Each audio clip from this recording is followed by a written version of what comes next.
அனைவருக்கும் வணக்கம். தினம் ஒரு திருக்குறள். பொருட்பால் அமைச்சியல். அதிகாரம் 66. வினை தூய்மை. குறள் எண் 655. என்றென்று இறங்குவ செய்யற்க செய்வானேல் மற்றன்ன செய்யாமை நன்று.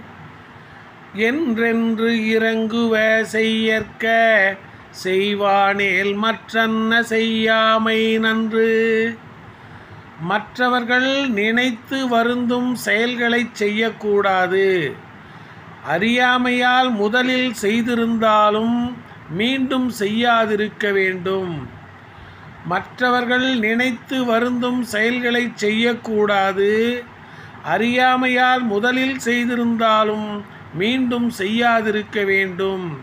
குறள் வழி நடப்போம், வாழ்வின் உன்னத நிலையை அடைவோம்.